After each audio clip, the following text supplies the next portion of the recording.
Самый главный инструмент художника, который формируется благодаря постоянной тренировке, это вера в себя и в свою способность творить чудеса. А настоящее чудо происходит тогда, когда в душе есть любовь, в любом ее проявлении. Если любовь к любимому человеку – это одно, любовь к родине – второе, то любовь к маме – особенное чувство. Пожалуй, ни с чем не сравнимое. Материнская любовь, в свою очередь, это гармония и лад. Она всегда направляет и поддерживает. Так было и в жизни наших сегодняшних героев – молодой, креативно мыслящей семейной пары. Амантай и Дарья – выпускники Косторезного отделения Якутского колледжа технологии и дизайна. Здесь они познакомились не только друг с другом, но и познали всю самобытность родного края. Именно это учебное заведение позволило более глубоко познакомить молодых ребят с традициями народного промысла и декоративно-прикладного искусства коренных народов Якутии. Сегодня талантливые ребята имеют свое дело, которое неотъемлемо связано с якутской природой и историей. Дарья пишет картины, а Амантай изготавливает древние музыкальные инструменты.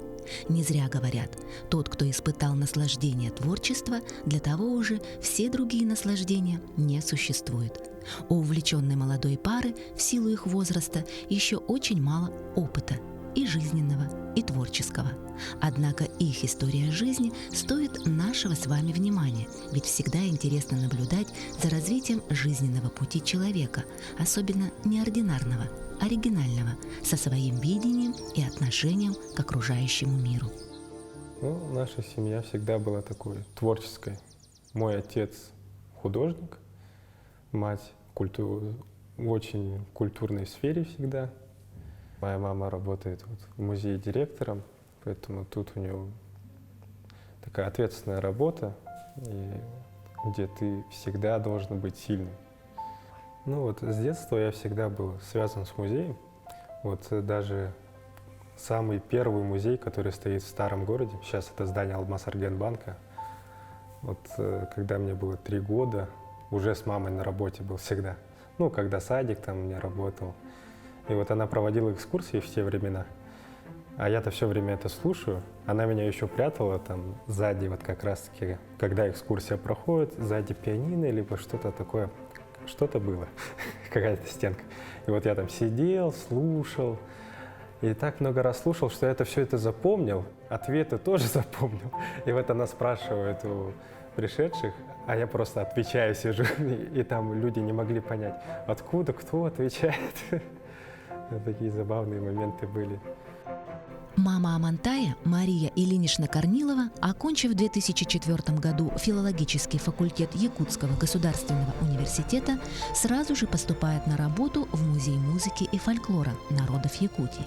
С тех пор вся сознательная жизнь Марии связана исключительно с музеем.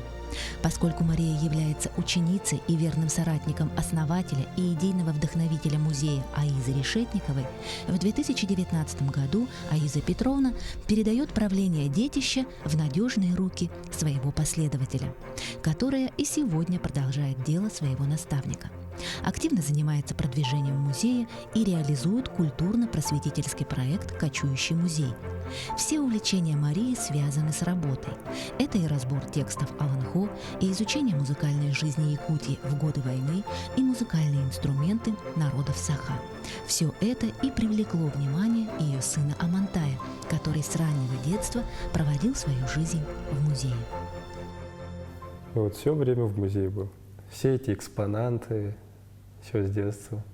Помню, в детстве мать еще пугала некоторыми экспонатами, то, что будешь там сидеть в темноте. А я-то верил в то, что они живые.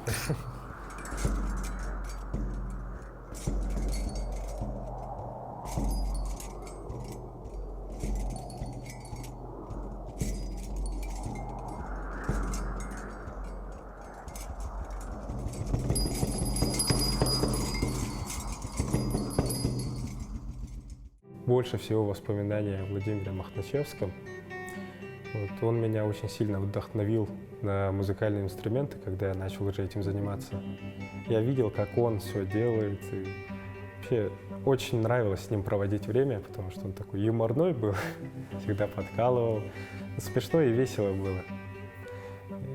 интересно наблюдать было, как он работает и создает. Вот это больше всего повлияло. Ну и, конечно же, сам Владимир Махначевский, его работы. Талантливого музыканта и организатора якутской эстрады Владимира Махначевского, в узких кругах его называли «Махно», был не только создателем первого якутского вокально-инструментального ансамбля «Чорон», но и очень добрым, обаятельным человеком с золотыми руками.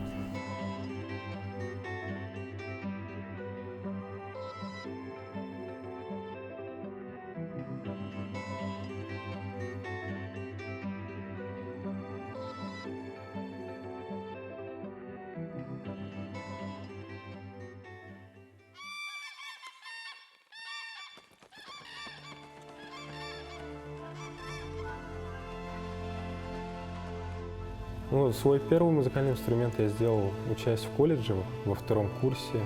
Там сделал джага и сиксирь. И еще одну джага.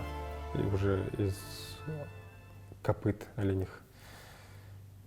Вот в этот момент как раз-таки пришло что-то такое. Заинтересованность в музыкальных инструментах и попробовать еще разные виды инструментов. Ну вот сейчас основная деятельность. Я делаю музыкальные инструменты из дерева, кожи. И там уже берешь с природы какой-то элемент, который тебя цепляет. Меня это в основном река и животные. И вот оттуда как раз-таки беру и соединяю, и создаю.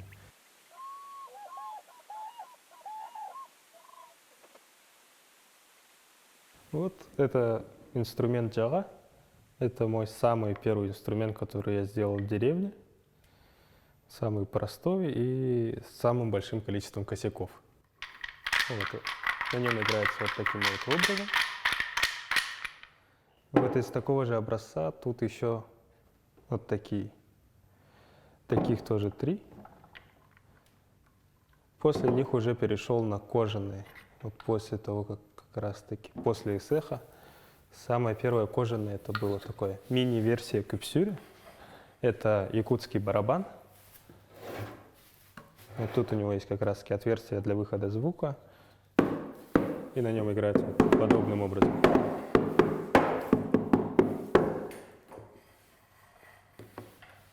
Потом эксперименты с кожей перешли на бубны.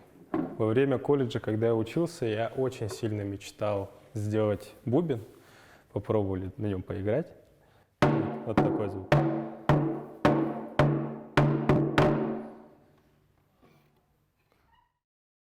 Все как-то взаимосвязано. Все с детства вот началось с музыкальных инструментов, так и до сих пор по сей день продолжается. Ну, сейчас учусь играть в органе, хомусе. С Дашей вместе его штурмуем. Уже освоили некоторые элементы. Вот. Все это очень радует.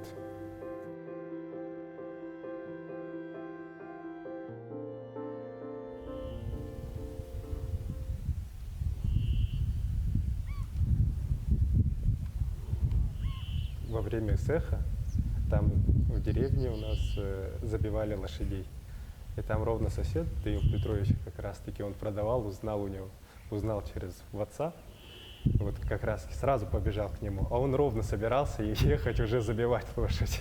Попросил у него: можете, пожалуйста, шкуру дать лошади? Сказал: да, конечно. Сходи со мной вот как раз-таки на забой, сам посмотришь, увидишь, поможешь. И там вот люди как раз очень добрые, всему научили, показали. Очень интересный опыт был. И вот потом уже обработка той кожи.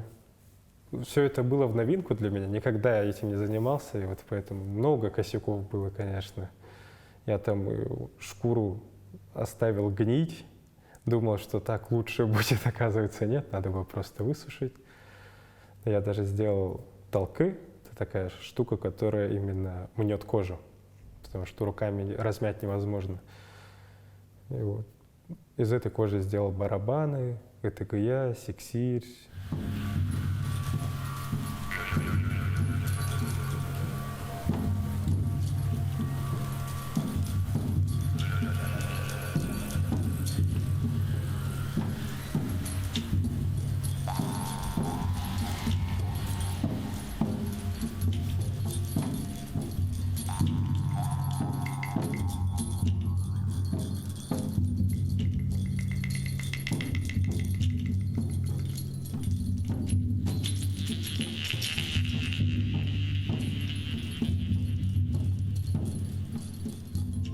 Говорят, что истинное искусство заключено в природе, и тот, кто умеет обнаружить его, тот им и владеет. Веру в одухотворенность природы привнесла в жизнь нашего героя бабушка, хранительница национальной культуры и обладательница больших жизненных знаний. Бабушка в моей жизни сыграла очень важную роль. Она, можно сказать, моя вторая мама, потому что я каждое лето проводил у бабушки. Так и по сей день, вот каждое лето я еду к ней в Сулгачу, в родину моей матери, как раз таки в Амбинском Лусе, село Сулгача, с бабушкой каждое лето. Вот в создании этих инструментов также ее роль очень большая была, неоценимая, потому что она знала, как раньше люди из кожи делали веревки, как вообще кожу обрабатывали раньше. Вот благодаря ее вот этому опыту у меня все получилось. Бабушка в моей роли тоже вот такой ангел-хранитель-координатор. Также очень большую роль сыграла в формировании личности, ценности именно. Она рассказывала то, какие раньше были люди в Советском Союзе, как она работала без выходных. И вот в колхозе дояркой работала.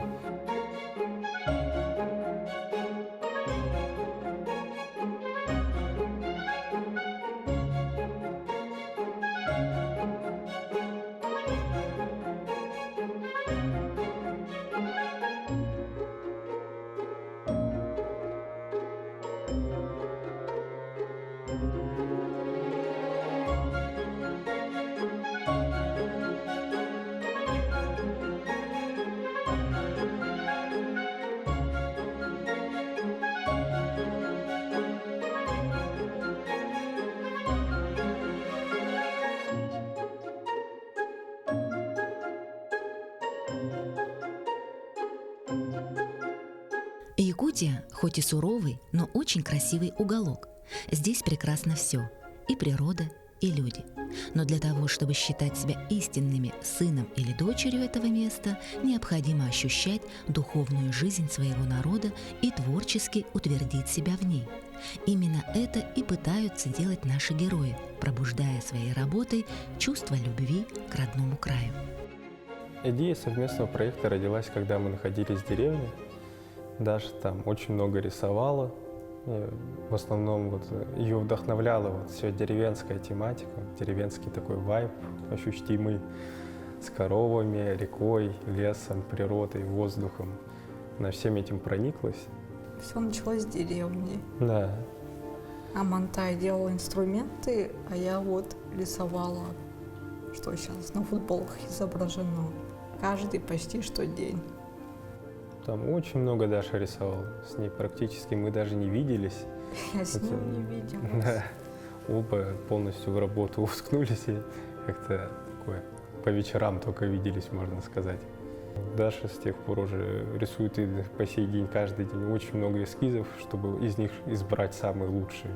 Даша вот рисует эскизы, а я вот занимаюсь уже футболки. Именно распечатать их, купить и все такое. Хотелось бы сделать наборы именно вот семейные, вот где мама, ребенок и отец, чтобы вот всем могли показать Дашино творчество, которое вот как раз-таки очень хорошо показывает вот, и передает все это вот летнее такое приятное настроение, некоторые именно якутскую красоту. Ну, тут у нас все связано с красотой именно, ощущением красоты где-либо.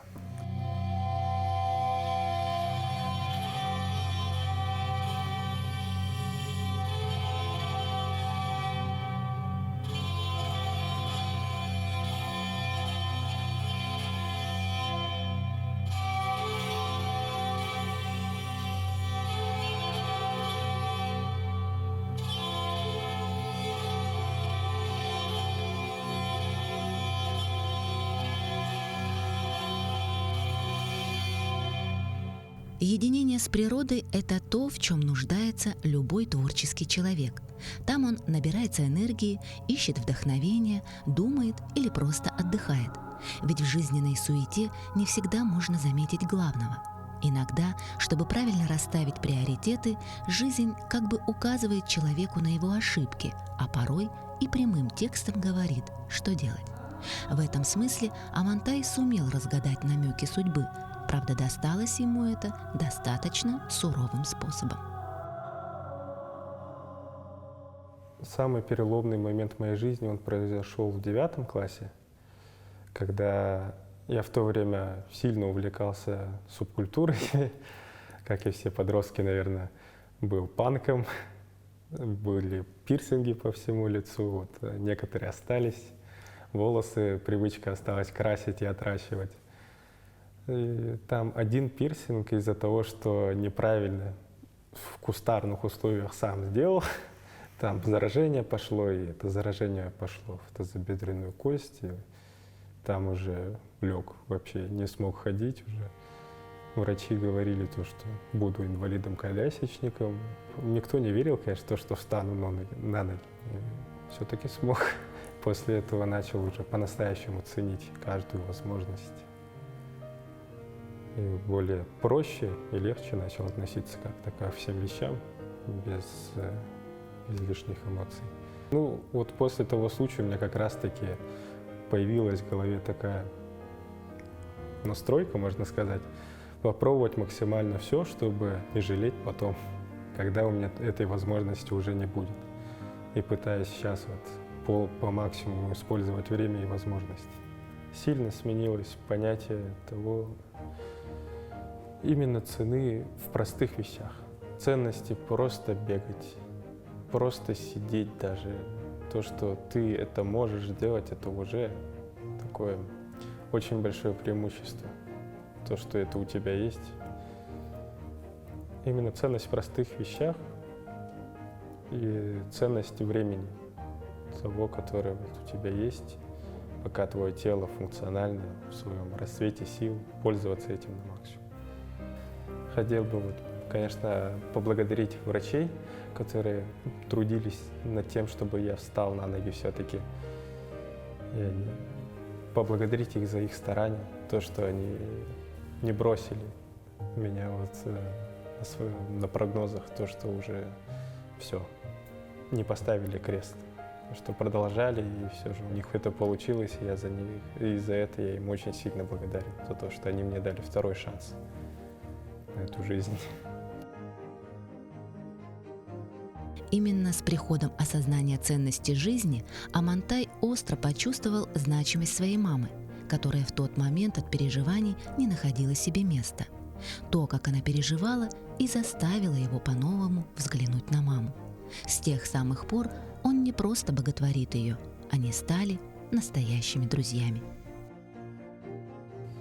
Конечно же, она очень часто плакала, потому что очень большой стресс.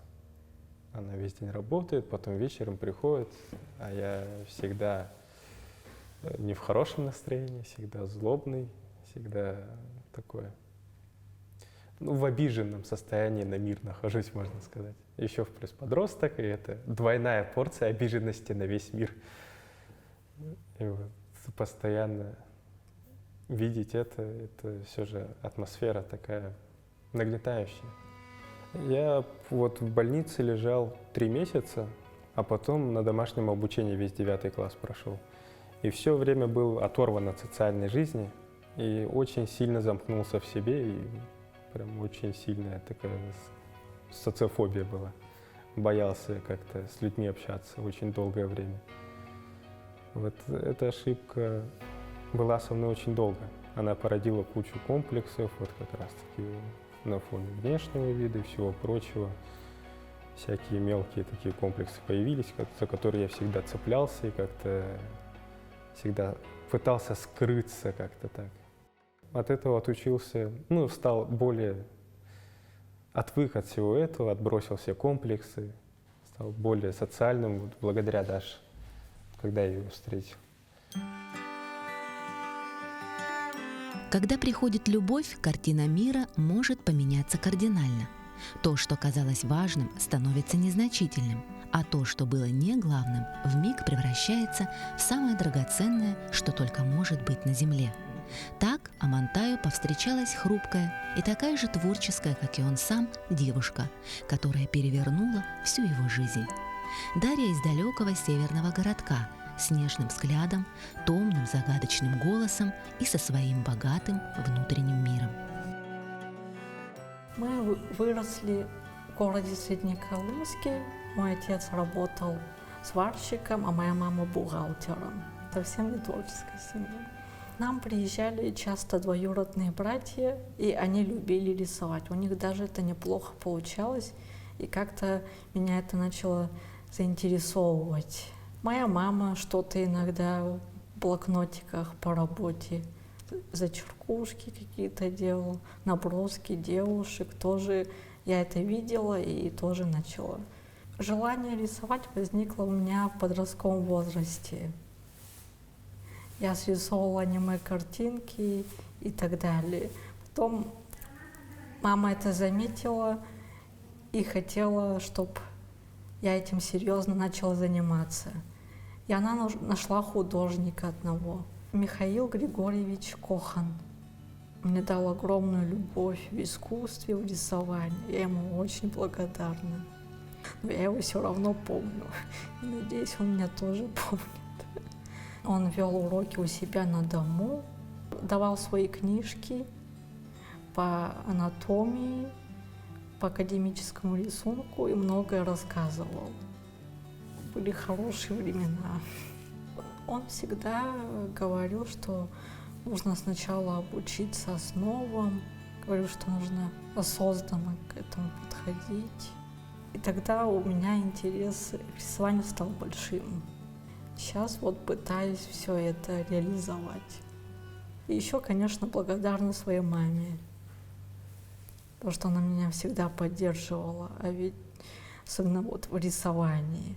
Обычно другие родители хотят, чтобы их дети стали юристами и так далее, а моя мама наоборот.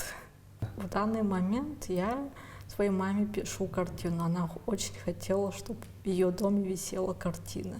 Там якутские девушки в желто-красно-зеленых нарядах на фоне реки, скорее всего, Амги.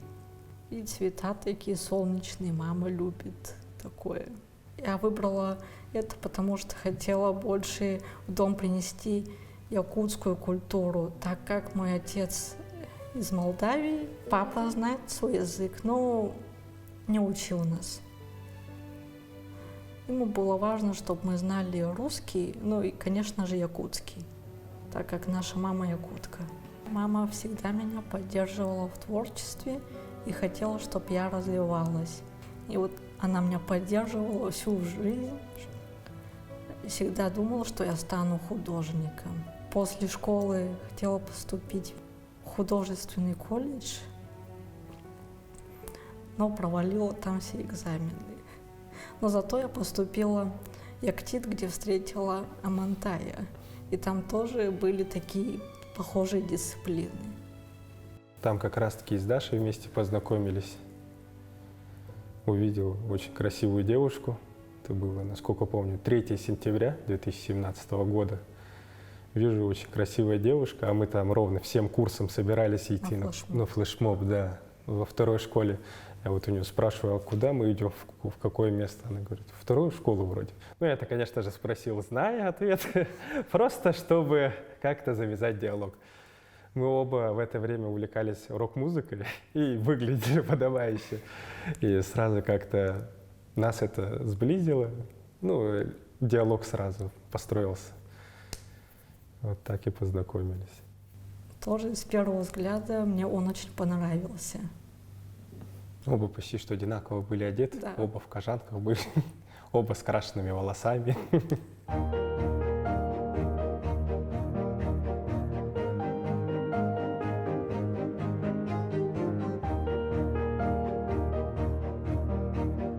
Необычный вид, нестандартное мышление, оригинальный подход – все это главные атрибуты современной творческой личности. А такого человека может поменять только такой же творческий человек. А если им еще окажется и мама, то это можно считать самым настоящим подарком судьбы. Еще, наверное, то, что вот родился вот в этой все же семье, потому что семьи все же бывают разные, и мне кажется, больше всех повезло, потому что вот просто смотря на моих одноклассников, моя мать мне разрешала делать намного больше, чем им. И мать к этому более так, с пониманием относилась. И вот это мне больше всего как-то так помогло пережить подростковый период без всяких агрессивных моментов. Мой подарок судьбы, наверное, познакомиться с Амантай, познакомиться с его мамой, так как она нам помогла в нашей деятельности. Для меня это большой подарок судьбы, как я думаю. Очень повезло с свекрой, очень спокойная. Сразу приняла тебя как свою дочь. И мне она очень понравилась. Творческая личность, самодостаточная женщина. Такие качества я ценю в ней. А дома, мне кажется, она более, с нами, как уже мама, просто более заботливая, такое доброе, с любовью отношение. Всегда поддерживала во всех моих начинаниях, всегда помогала, подбадривала, когда в случае неудач каких-либо. И сейчас по сей день продолжает дальше поддерживать, мотивировать, улучшаться, становиться лучше и всячески способствует развитию. И, на мой взгляд, очень важно также осознавать благодарность за все твои успехи, до чего ты достиг, благодаря кому все это случилось. Никогда это не забывать и ценить этих людей, которые тебе помогли это сделать. Никогда не забывать ценность и роль, которую сыграли другие люди в твоем становлении человека. Всегда об этом помнить.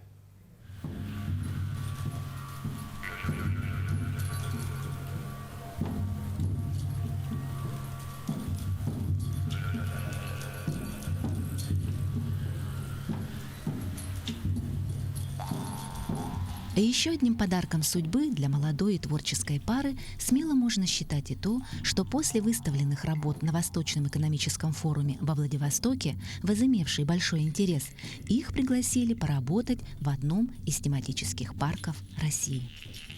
Это был очень неожиданный прям подарок судьбы, манна небесная. И мы там будем проводить экскурсии, представлять нашу, рассказывать детям про северные народы. И показывать мастер-классы. Да, еще показывать мастер-классы. Также, конечно же, в первую очередь будем пропагандировать также свою якутскую культуру. К резким переменам в работе и к смене места жительства ребятам не привыкать. Первое рабочее путешествие у них состоялось год назад в городе Иркутске. Именно там Амантай по-особому удивил свою возлюбленную. Простой и, казалось бы, ничем не примечательный случай заставил Дарью посмотреть на избранника совсем другими глазами. Мы в прошлом году в Иркутск поехали с Дашей. Всегда была тяга с детства путешествовать. Решил начать с малого. И поехали в Иркутск. Там я работал, продавал варенье. Даша в это время была промоутером. Денег было очень мало. Аренда, жилье. Впервые с этим столкнулись. И распределение денег у нас очень сильно неправильное было. И у меня тогда была зарплата раз в неделю. И нужно было ее максимально правильно растянуть. И в один из дней у меня 300 рублей последний. А там очень холодная погода была в этот день, ветер ужасный, в Иркутске очень сильный ветер, там ровно снег в этот день пошел, а там девушечка вообще не по погоде одета. У нее щиколотки открыты, можно сказать, чуть ли не в шортах стоит, ждет автобус, и стоит, а мы там сидим. Думаем, почему она тут стоит? Может, она такси вызвала? Что-то вообще 15 минут проходит, она все еще стоит. Потом как-то все же у нас последние 300 рублей были на тот момент, и как-то отдал ей. Последние были, надо было выжить еще 3 дня, но отдал ей, чтобы она поехала на такси. Это жалко стало. Моя реакция была, наоборот, сразу положительной. От Амантай не ожидала такого поступка. Да, потому что я скряга уже очень сильно. Да, я знаю. Да. И меня это удивило, и я в какой-то степени даже гордилась за него, что он поступил как человек. По мне, очень хороший поступок. Ну, Амантай очень активный, можно спокойно пребывать в дискомфортном состоянии. Он, как говорил, любит путешествовать. Как-то просто поехать ему запросто это. А вот мне как-то сложно, я больше домашний человек. В этом плане мы разные. Я ценю в нем большое трудолюбие, уважение к своей культуре, уважение к своим близким, родным людям, любовь к творчеству, то, что он опора и моя поддержка, я ему могу все доверять. благодаря ей и моей маме у меня все получается. Я могу идти, не боясь хоть в огонь, хоть в воду, потому что знаю, что все будет всегда хорошо. Это уверенность в завтрашнем дне создает. Мы оба творческие люди. Даша очень красиво рисует, у меня руками что-то умею делать. Когда есть задача, и ты ее выполняешь, и в целом, когда ты что-либо делаешь, и у тебя жизнь как-то такой, ты будто видишь в этом смысл. То, что есть смысл в том, что я сейчас что-то делаю. Это работа моя за 2-й курс. Вот этот урок мне дал мой любимый учитель Виктор Николаевич, который вот как раз-таки дал мне возможность вообще раскрываться. И он всегда никогда не отказывал в идеях. Он просто их корректировал, чтобы оно выглядело еще лучше и более качественнее. И вот он дал мне свой урок, очень большого, высокого качества, который редко найдешь. Также еще и кожу нашел, очень тонкая, специальная кожа для музыкальных инструментов. И как декоративный элемент лицо на наконечнике. Это моя дипломная работа. Называется «Каменный век. Комплект украшений». 2 сережки, ожерелье из бивня мамонта. Меня вдохновили украшения из каменного века. И вот я решила что-то подобное сделать. Если у нас день проходит не так активно, то у нас какое-то такое подавленное настроение. А вот если чем больше мы что-то сделали, что именно важно, приносит какой-то именно фидбэк, вот это вот как раз-таки чувствуешь в этот момент то, что день прошел не зря. То, что ты сделал максимально, сколько смог. Творчество — это любовь всей моей жизни. Я жить не могу без нее. Это как и есть, и пить, и это мое душевное состояние.